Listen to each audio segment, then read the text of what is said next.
Trump back in the White House.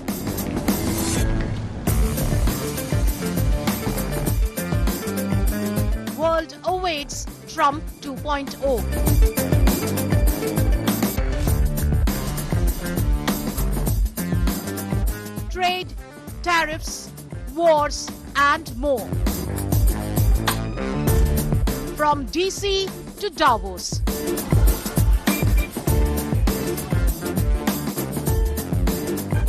Top global view on Trump 2.0.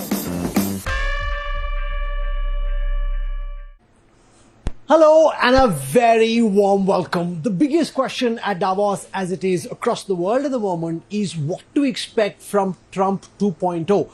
And for this special edition of the news track, where we are broadcasting from the India Today studios at the World Economic Forum at Davos, I have three super sharp foreign policy minds. I want to begin by introducing Gideon Rachman, Chief Foreign Affairs Commentator for the Financial Times. Hello, welcome. Hi. Great to have you back. Good to be here. I have Ishan Tharoor from the Washington Post, and I have Ravi Agarwal, who edits foreign policy. Thank you very much, all three of you, for joining us.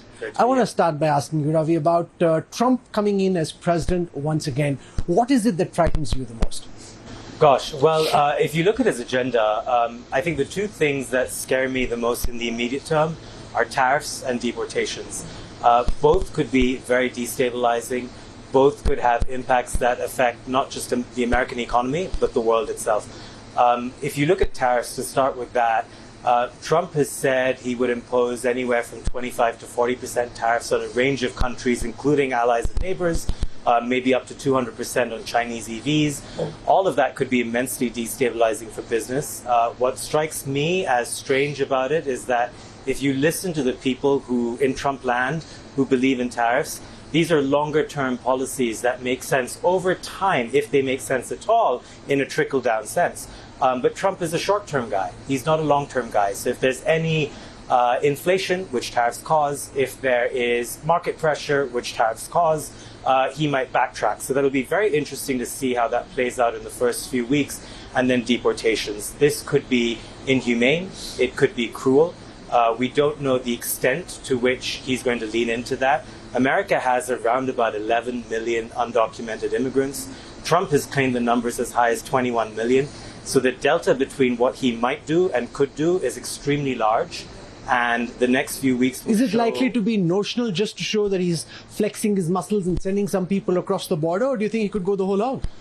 We don't know. I mean, that's the scary thing about Trump world, and that he can do anything. But you have to prepare for the worst. And this is, again, where the market might react in a very strong way, because A, it costs a lot of money to deport people, just in terms of the actual policing of it.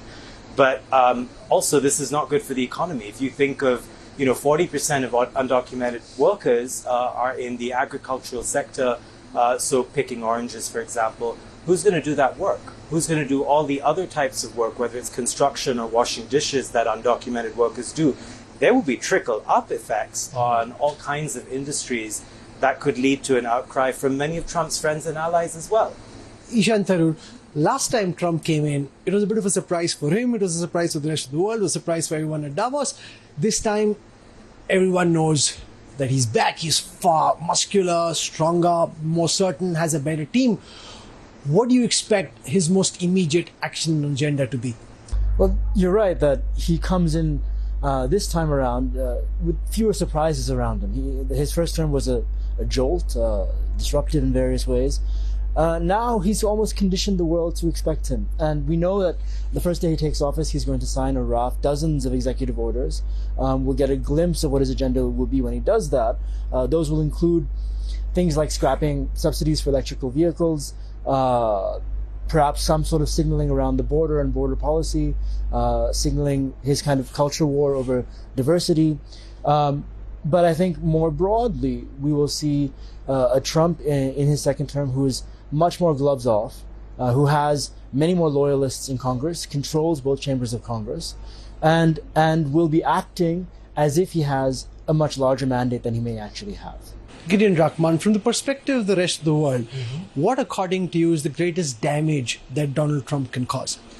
Well, I have to say, I sit in Europe, and there's a particular perspective here, if you're Britain or the European Union, which is that Trump has, and the people around Trump, have a pretty clear hostility to the EU. And there's a very uncomfortable sense that in addition to all the kind of stuff that Ravi's talking about, like tariffs, which affects everybody, there is an agenda to kind of, if you like, get the European Union. And if you look at the people who Trump has invited to his inauguration from Europe, they're the far right, essentially. I mean, okay, Giorgia Meloni of Italy has been a slightly more centrist figure, but you have the Alternative for Deutschland, who many in Germany regard as a party that flirts with Nazism. You have people from the far right in France, and meanwhile in the UK, Elon Musk, who's obviously so close to Trump, is actually calling for the overthrow of the British government on X, and accusing them of being pedophiles and so on. So it's a very difficult and uncertain period. And if you take, say, Britain, for example, if we really are now facing a United States that's actively hostile to our government, that really calls into question the structure of 70 years of British foreign policy. We're deeply integrated with America on national security, on intelligence, on nuclear weapons. If America's now hostile to us, it's the same as with Canada. What do you do? I mean, it's a really fundamental question for the UK and for Europe. So Donald Trump's been talking about taking over Greenland. He's talking about reworking the Panama Canal Accords. He's also talking about turning Canada into the 51st state of the United States. How much of this is rhetoric, bargaining and negotiation? And to what extent is he serious? And what can he really do, Ravi? I mean, the Canada thing is not going to happen. I think that strikes me as definitely in the rhetoric and in the crazy rhetoric camp. But as with everything Trump says, there's always a kernel of resentment at the core of his ideas and whims. And with Canada, I think it's a broader sense that, we're being hard done by. We Americans have backstopped Canadian success, and, why shouldn't we just take over? Why can't we reap the benefits of what we're investing? Same feeling with Europe as well. And I think, there are limits to that kind of theory, because when it comes to sort of actually acting on some of these crazier proposals, imperialist proposals, I think Trump will find that the obstacles are simply too great. And these are not countries that are going to take it lying down. I mean, Canada. What deals can he cut with, say, Greenland, Panama, or Canada if he can't take over? Which is this idea of new imperialism is hard to push through. But what can he really get done? And what is he aiming to get done? So this is sort of the transactional theory of Trump, right? Where he could, in Panama's case, maybe get preferential rates for passing through the canal. In Greenland's case, it could be preferential access to the Arctic Circle. Now, all of that is hypothetical in that, there are other levers to pull to get those kinds of deals. I think that a lot of us have been thinking about Trump's transactionalism maybe in slightly the wrong way. I think this doesn't always work out well for the United States. There are many countries that look at Trump's transactionalism, and the first thing they think is, you know what, we can take advantage of that. So we know how to get to him. We know that, we're speaking to an Indian audience, so this is kind of like an Indian family business, the Trump world, the Trump White House, his plutocrats, his friends. So? Well, think of the role that Jared Kushner and Ivanka Trump had in the first White House. Think of Masad Boulos, father-in-law of Tiffany Trump, who's now involved in the Middle East. Think of Charles Kushner, who's going to be ambassador to France. If you want access to Trump world now, you kind of know who to go through. You know the ins, you know the people to speak to. You know how to strike your own preferential deals. So it's not just one way. If you're Saudi Arabia, if you're India as well, the Ambanis, of course, are at the inauguration today. They're going to know how to figure out their own ins in this very transactional world. So if you have clout, if you have size, strength, or salience, you're in luck in a new transactional world. If you're small, if you're insignificant, good luck. Tough. It's almost like the Darwinian idea of survival of the fittest comes back to the fore. If this was happening elsewhere, Gideon Rachman would lead to a huge pushback, saying this is a banana republic, they've gone crazy, this is crony capitalism. A lot of that seems to just be normalized now. Well, that's an interesting question. I think people in their heads continue to say, I hope they continue to say, look, for the incoming president to issue a meme coin and pocket a few billion 2 days before. I mean, it's grotesque. It is corruption. But people are reluctant to say it because he's the power in the land. And the question is, how long will that silence last? Will it grow, actually? Will Trump be able to continue to intimidate people and so on? But I think that, picking up on what Ravi was saying, it's a very interesting question whether this is going to backfire for the United States, because what Trump is doing and the people around him are doing are making a huge bet on American power, that basically they're kind of irresistible. But will they find that actually the rest of the world organizes, or, for example, the Europeans who, Biden did follow a different strategy. He said America's not that strong anymore, we need allies. So they try to work with India and the European Union in a way to isolate China. I think Trump feels he can just pull people along because they have no option. Does the EU, for example, now take a warmer attitude to China? I think it's certainly possible. For example, on Chinese EVs, do they try to use China as a lever against the United States? Possible. Ishan, let's spend a moment talking about tariff and the extent to which you actually see the Trump team push through on their threats and their belligerence from 60% to 10%. There's a whole spectrum out there. What do you see Trump actually do, and could he also impact India, because he's spoken of India being the tariff king, or is that just bargaining and negotiation?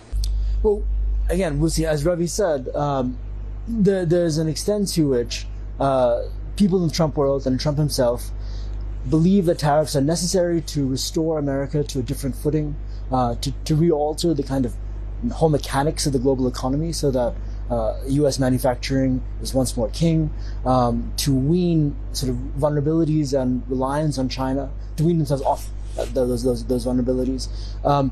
But again, we live in a much more complicated moment, and there's no sense that tariffs in this year and the next years will do anything but harm the average American. And how much Trump is willing to sustain that cost, we don't know. We've heard Elon Musk say, oh yeah, there's going to be short-term pain, and we should be ready for it. Now, Trump did not win an overwhelming landslide election. He won by a couple million votes on very narrow margins, and won votes that that the Republicans may not win again.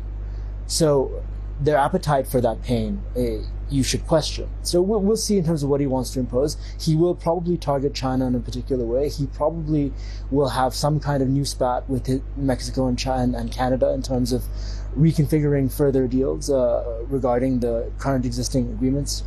But of course, as Gideon has noted, he will have an axe to grind with Europe. But I suspect the blanket moves may not happen. I think there'll be more targeted bullying here and there. You wanted to add something? Yeah, I'm just interested actually from the folk who live in Washington, because it seems to me there's some ambiguity in Trump world about China policy. Look what he's saying about TikTok. Suddenly he's the guy who wants to make it, back on people's phones, and he's often expressed admiration for Xi Jinping. So whether there'll be a tension that emerges between Trump's transactionalism and his sense that, okay, he's going to sort of punch the Chinese, but in the end they're going to do a deal, and he likes Xi and he gets on with Xi. He's not interested really in the defense of Taiwan. And the China hawks who really do surround him, like Wells and Bridge Colby and all those people who are very serious about containing China. I think that's a really interesting thing to watch. I think it definitely is an open question in terms of what is his approach going to be when it comes to the U.S.'s putative adversaries. We suspect that he'll be much more conciliatory and soft with Russia. But we also know that he has floated internally a genuine desire to win the Nobel Peace Prize, and there are already channels being opened up with the Iranians. There is. What's he most likely to win the Nobel Peace Prize for? Of all the conflict. Well, no, but seriously, what's he most likely? Arctic peace over Greenland with the American flag, and no, I generally don't know, but he does want to be seen as a deal maker. I think he would see Ukraine and the Middle East as his two biggest shots, but it would require. Can he get it done, you think? What's it? I think there may be a ceasefire in Ukraine, but the question is on what terms and whether it's just a prelude to a restart of the fighting. And in the Middle East, it's possible there'll be Israeli-Saudi normalization, which is what the Biden administration will working towards anyway. But there are big obstacles there, because I think the Saudis will insist on some kind of tangible process towards a two-state solution. There's no appetite for that in Israel. And the Saudis also want a security guarantee from the United States, which is not what the kind of America First crowd, or certainly one wing of it, would like to do, because they want to do less of that around the world. He's serious about wanting to win a Nobel Peace Prize. Can he get it done in 4 years? And what is it most likely for, if at all? He also wants to go down as America's greatest president ever. Or he's convinced he already is that. Look, I mean, an unknown committee of people makes this choice, and who knows what's on their mind. A lot of strange choices have been made over the years, so we laugh, but you never know. Look, I think more than that, the big contradiction to look out for in Trump world is, on the one hand, over the last few years, one of the big animating debates in Washington has been among sort of the restrainers, the people who believe that the United States should pull back from arenas around the world, and the ones who believe in primacy. And in many senses, the restrainers have won out the argument in the last few years with the pullout from Afghanistan, with a general sense from Iraq onwards that primacy went too far. Now, Trump world is strange in that, in as much as one of its guiding principles is America First and restraint, it has many hawks in its sort of orbit, some of whom will get named to key positions in the next few weeks, some of whom believe in bombing Iran right away while it's weakened, some of whom believe in being tougher on China than even Trump might want to be. So how a lot of these contradictions get resolved, I think will end up speaking to some of these questions you're asking. But I think, on the Middle East more broadly, I see zero chance of a two-state solution or a broader Middle East peace. It is so off the table for the general Israeli public now, but also for Trump. I think the people Trump has already put in place, the ambassador he's named to Israel, Mike Huckabee, he is as far right on this issue, refuses to even acknowledge the West Bank and Gaza with those names. There is no chance that personnel, if personnel is policy, that they're going to try and advance land for the Palestinians. And then with Ukraine, finally, if we move towards a deal, I think much of it will have to do with the exhaustion of the last 4 years. In recent days, there is a little bit of talk from within Trump world of trying to actually appear tough on Russia in a way that we didn't hear 6-7 months ago. And I think some of that walking back of their previous stance is a belief that in any transaction, you need to appear big and strong first. So that'll be another interesting thing to see play out. Let's spend some moments talking about what Donald Trump's presidency could mean for India and the Indian people, because there's immigration, legal and illegal. There's also tariff, and then there is a larger relationship between Delhi and DC. So Ishan, what is it most likely to mean for the US-India equation? Well, there could be friction when it comes to, as you said, tariffs. Of course, you have, in the weeks before inauguration, a huge debate within Trump world about H-1B visas, with a wing of the Trumpist faction, of Trump's people, really animated against it. It's also surfaced a whole rather nasty world of anti-Indian racism in the American right. And then you have others in Trump world, Elon Musk in particular, who are very much in favor of this program that has brought tens of thousands of Indians to the United States, and want to do more, to expand those channels, make it easier for Indians to get their green cards, etc. And that will be an attention to watch as an Indian, for any Indians who watch in the US. What is also important to recognize, and I'm sure these are discussions had on your network, is the growing influence of the Indian lobby in America. Trump has all sorts of contacts with various Indian American businessmen, and as do the Democrats as well.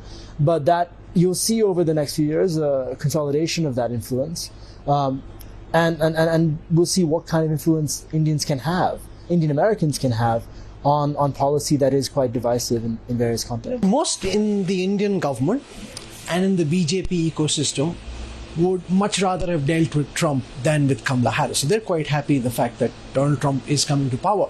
How do you see the relationship between Delhi and DC play out over the next 4 years? And what can India do to ensure that it gets the best hand that's possible, given all the changes that are underway at the moment? So just to explain why that difference is key, I think New Delhi may have feared that a Democratic White House would have been more vocal about potential human rights issues in India or democracy promotion in India. And India, of course, doesn't like hearing those things from the United States for good reasons. Trump, on the other hand, we don't imagine is going to care much about those issues. But if you look at the last time round, he focused on little things like Harley-Davidson bikes and the tariffs on those. So you can imagine that something big and flashy is going to be the thing that Trump's eyes kind of focus on. But I wouldn't see any of that as getting in the way of the larger trajectory. I mean, over the last maybe 5 or 6 American administrations now, there's a clear bipartisan agreement that the US-India relationship is on the right track and needs to continue as such. I don't think there are any chips in that, no matter who's in the White House. So there will be little disagreements here and there, but India increasingly just has so many touch points with the Trump administration on a variety of issues that I'm very confident they'll be able to sort out any differences. Gideon Rakwan, from your lens, how can India make the most of this situation? Because the confrontation between China and America is likely to get worse. There are some opportunities there for India. How should the Modi government be navigating these changes? Well, I suspect they'll try and sort of do much of what they were doing before, so encourage, if America's trying to get their companies to divest from China, maybe get them to move to India, to just build up the tech relationship between India and the US, which was already going very well, to present India geopolitically as a counterbalance to China, and actually to get America to take Indian concerns, about Pakistan, about China very seriously, to build it essentially into a new kind of special relationship. I was saying the UK-US special relationship is in danger now, but I think that maybe the India-US special relationship still has a way to go, despite all these potential flashpoints. So here's a leader who doesn't want to play sheriff to the world, doesn't want America to be the leading power, would much rather look within. Does that then, Ishan, in your view, accelerate the trend towards ensuring that the world has adequate systems, whether these are financial systems, economic systems, that can keep the ball rolling regardless of the role the United States plays? I mean, fine, Trump may not want to play sheriff for the world, but he may want to play mafia boss for the world.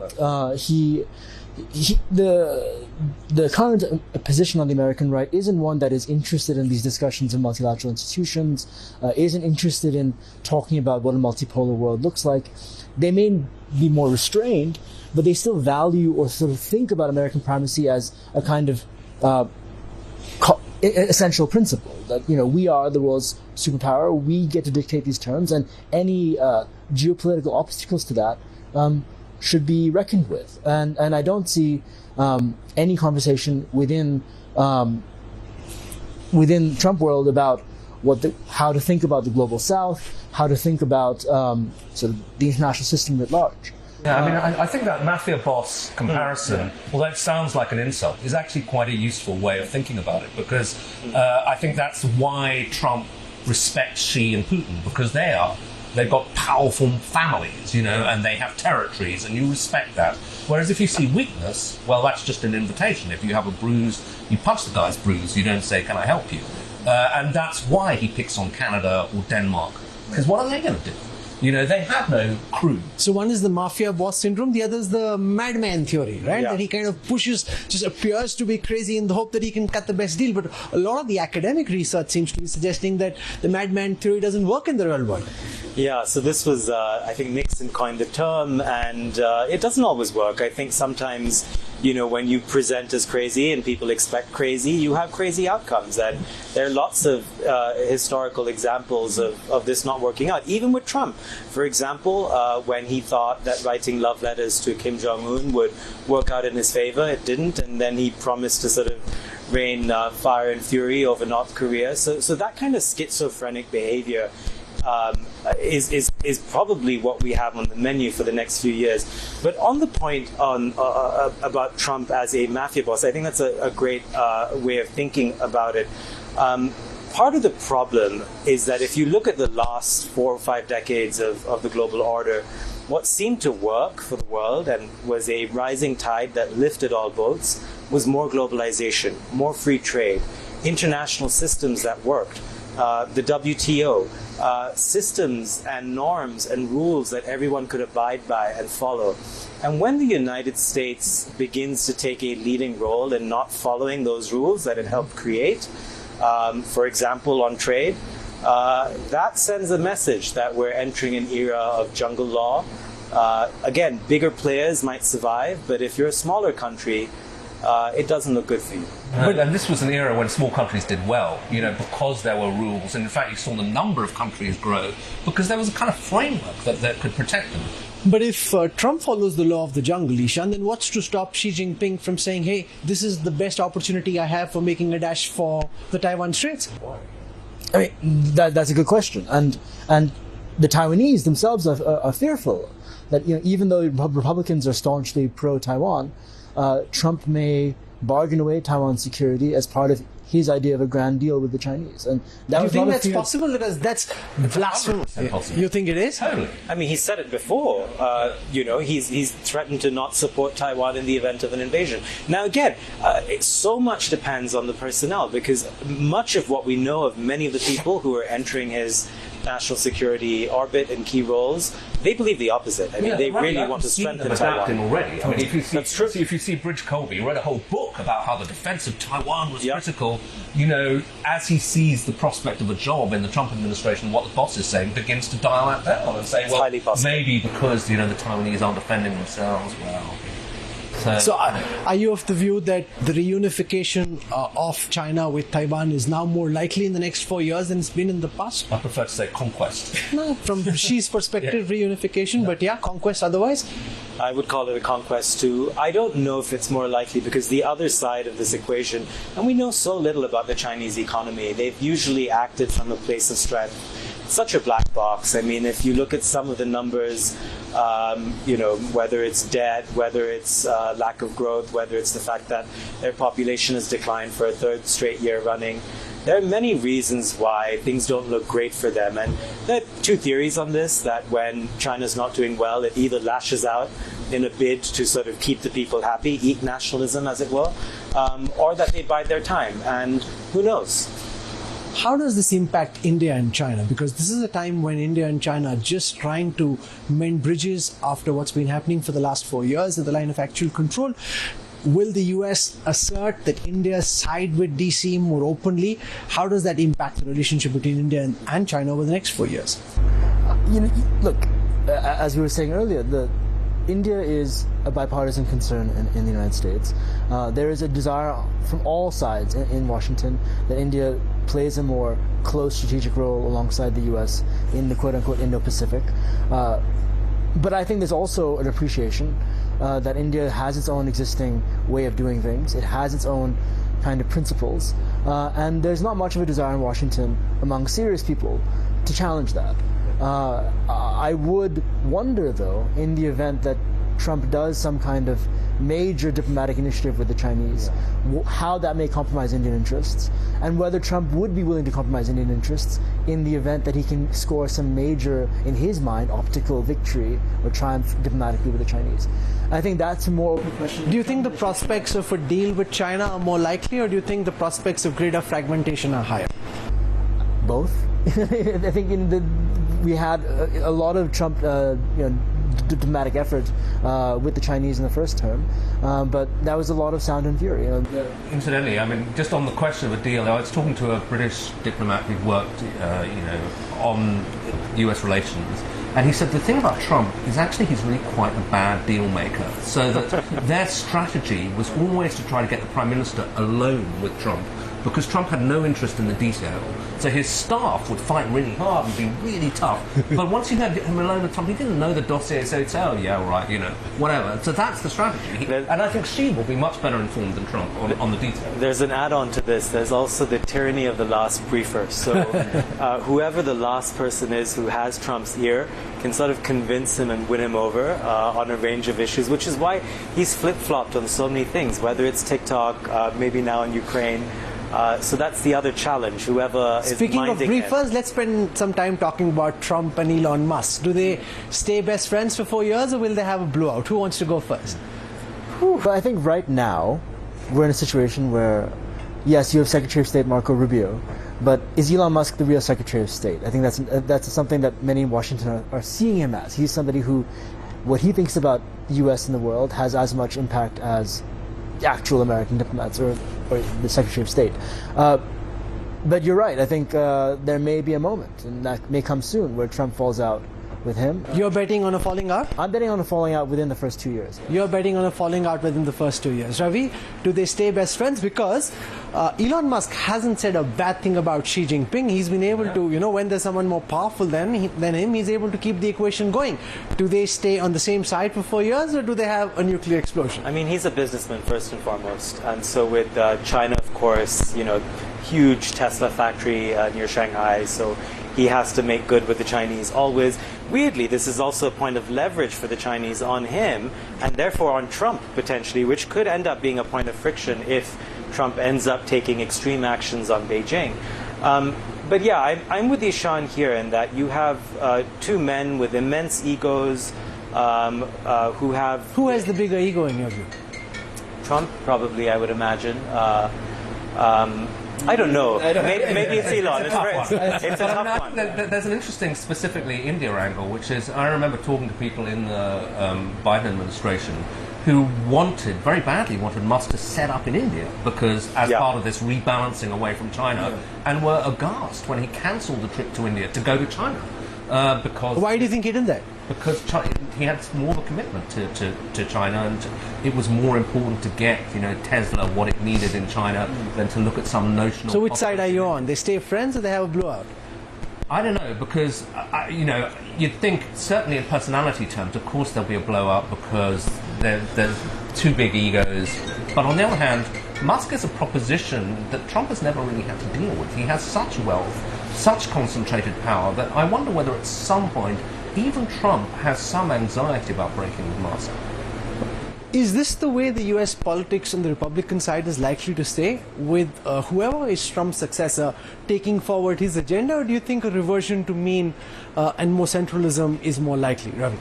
Well, it depends on when, first of all. If something happens to Trump and it's within the next 4 years, or if it's after an election, which the Republicans may win, may lose. A lot depends on the means through which they have to think about succession planning. Were a Trump surrogate or J.D. Vance to lose the next election, I think that could mean what you're describing as a reversion to the mean. But we mustn't forget this party, we call it the Republican Party, but it really is Trump's party. Almost everyone who is left there has declared absolute fealty to Trump and Trumpism. Many of the people with the old conservative values have been driven out, and in fact, some of them may have serious actions against them in the coming weeks if Trump decides to go after. I think Liz Cheney, Adam Kinzinger, people who've spoken out against him. I would bet on this absolute fealty continuing until there's either a loss or a massive, massive crisis. Let's look at this in a global arc, because governments which seem to be left liberal, whether it's the government in Canada, seem to be in trouble. Mm-hmm. And even in Germany, the Chancellor is in trouble. The AfD is being backed by Elon Musk and probably even by Trump. So how do you see Trumpism impact global politics? Wow, it's a huge question. But I mean, I think that definitely he legitimizes, or his success legitimizes, a new form of politics. And so a whole bunch of issues that you used to say, well, we won't go there, maybe people will go there. For example, if they go for mass deportation in America, then people in Europe will start saying, we should do that. And indeed, Alice Weidel, who Musk interviewed and said, she's really moderate, how can you call her far right? A couple of days later started talking about deporting not just illegal immigrants, but people who are now German citizens on the grounds that they were somehow a bad fit with Germany. So I think you'll get a huge rightward cultural shift on issues like immigration, human rights, all of those things, they're no longer in fashion. This trend towards a rightward shift in politics, Ishan, has been on for quite a while, and there was a sense amongst the commentariat that there'd be a pushback or a return to centrism. Is the trend towards rightward shift in global politics getting accentuated on account of Trump's success in the US? I think what we're seeing is a kind of exhaustion of a certain strain of center-left politics in the West that perhaps has reached a kind of endpoint. I mean, you look at the Biden era. The Biden administration is the legacy of the Clinton era and the Obama era, and the Blair era, and the fact that you see in the U.S. Elements in the J.D. Vance element of the Trumpism is this populist appeal, and I think the Democrats are going to have to at some point come up with their own form of populism, and that's. So do they go further left, or do they try and push towards the center and redefine what the center? I mean, I think they'll be operating in reaction to whatever happens out of Trump. Well, there is a major inherent contradiction in Trumpism between its kind of gestures towards populism and then the fact that at the end of the day, it is serving the quote-unquote oligarchic interests of the rich and billionaires and these tech titans. And at some point, that contradiction is going to be exposed, and the question is how the Democrats align against that. Lastly, Donald Trump's been talking about wanting to end the war between Russia and Ukraine. Ravi Agarwal, is he likely to get that done? One of his big things was, I want a ceasefire between Hamas and Israel. He managed to get that done. Who got it done is a different matter, but they managed to get that done. Will there be one in the first 100 days between Russia and Ukraine? So, first of all, again, I mean, this happened under the Biden administration in the Middle East, and who knows if it holds. Right. So, a word of caution on the ceasefire in the Middle East. I think with Ukraine, a lot will depend in the first couple of weeks on whether Trump is trying to help the Ukrainians negotiate from a position of strength, which would be new, or he reverts to some of his campaign rhetoric of saying he can get it done quickly, because anything that happens very quickly is going to favor Russia. Anything that is given a little bit more time and hopefully allowing the Ukrainians to negotiate from a position of strength will give them a better outcome. The other part of this is who protects what is left of Ukraine, and how much of that responsibility falls to NATO, Europe, to the United States. That will be a big challenge. Now, Trump, of course, has said he wouldn't. So a lot will depend on, again, the people in his orbit who are able to convince him to do otherwise or not. Or if Trump ends up believing that part of his legacy should be defeating Putin, as it were. We just don't know. But does he care about that? Because Putin and he, in some ways, might be similar. Do you think that it is hugely disadvantageous to Zelensky and Ukraine's cause? Yeah, I mean, I think he admires Putin. I wouldn't be surprised. I think he'd like a big summit with Putin, and he'd like. But equally, I don't think he wants a debacle on his watch. So they don't want the fall of Kiev like the fall of Kabul. So to that extent, they may try to get a Ukraine that can survive. But I have a question as to whether Russia's that interested in talking. You know, we all assume that if Trump whistles... What's your reading of Putin's mind? I think that they think they're winning, despite the huge losses. You know that Ukraine is running short of men, and that they can. You know, this is probably the last big military package of aid from America's been and gone. And if they keep going, that they can win. So why would they settle for less? And the other thing for Trump is that this is also a European issue. It's a European problem. And any kind of discussion about security guarantees for Ukraine, about protecting Kiev, will essentially see Trump and Republicans hammering away at the Europeans to do more, to pay more. And that will exert a tremendous amount of strain on politics there. And also, incidentally, the new far-right forces in Europe are very pro-Russian. So within Europe, you're going to have a group of people who are beginning to, taking power in Austria, will be big forces in France, Germany, saying, put troops in to protect Ukraine. You're crazy. We're not going to do that. Let's, before we end, spend a moment talking about Modi and Donald Trump, because both these are very charismatic leaders. They kind of seem from the outside like each other. How could that, and to what extent do you think that could help India and US do better than they would have done otherwise, given the organizational structures at play? Look, leader to leader chemistry and ties matter. They've now met each other many times. They share a likeness for big audiences, big summits, the showbiz of it, the media of it. So in some senses, they're almost kindred spirits on that front.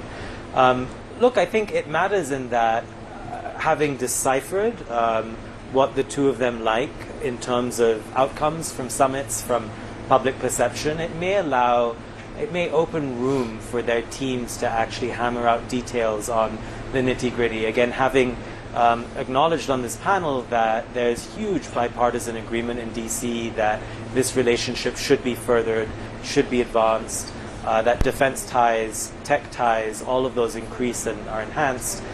Those details, I can't imagine Trump himself really caring about the nitty-gritty, but opening the way by having a friendly summit, the optics help at the lower levels. There's some talk, Ishan, about Donald Trump coming to India. There's a Quad summit that's likely, a big howdy Trump kind of rally. How do you see the dynamic between Narendra Modi and Donald Trump play out over the next 4 years? I think there's all reasons to believe that it'll be a very warm and cuddly relationship. They'll have moments of kind of spectacle together, whether it's in India or in the US. You'll have rallies in maybe not Texas, but another state where maybe a swing state where there's a big Indian population in the US, because Trump will care about that kind of support from Modi.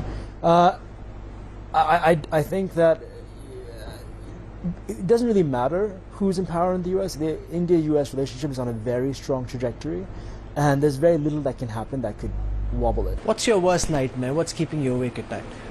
I guess that this all goes horribly wrong. Trump miscalculates. He makes some sort of terrible deal with the Russians, but then the Russians go back to war, so you have more war in Europe, but this time without an American defense guarantee, so they begin to threaten NATO. Oh, and meanwhile Xi Jinping takes Taiwan, and you'll kind of have global destruction and more war. What's your worst nightmare? I mean, I think the two things, the prospect of mass deportations are going, and if he actually enacts them, it's going to be hideously inhumane, probably lead to all sorts of violations, and be very disruptive to the American economy. And then secondly is the question of a day after scenario in Gaza. I don't think there's anybody in Trump world who particularly cares, and so we're going to see a real kind of toxic legacy left there that Washington will not spend much time trying to fix. What's your worst nightmare, which you think may actually be within the realm of possibilities? So everything we've discussed is in the realm of possibilities. I think the thing that worries me even more than all of that is, when rhetoric takes over, when it's really nasty, and then you forget about simple military-to-military communications, diplomatic communications. I think I worry the most about something silly happening, in high seas. What defines silly?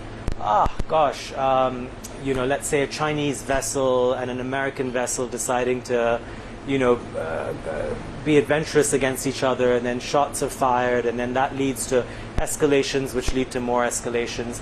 I worry the most about the de-escalatory mechanisms being weakened so much that something serious breaks out, and even potentially something nuclear happens because we've weakened diplomacy as much as we have. Well, there'll be more people reading and listening to all of you because of all the changes. We're the legacy media. Exactly. They're listening to podcasters and jury. Exactly. Interesting. No, but at least there'll be more sensible people. We'd rather not. We'd much rather not be listened to at all, you're saying. No, we want to be listened to, but not for those reasons. Okay, great. So thank you so much for joining us. I really enjoyed this conversation. Thank you for taking our time. Thank you, Rahul. Thank you very much. Thank you.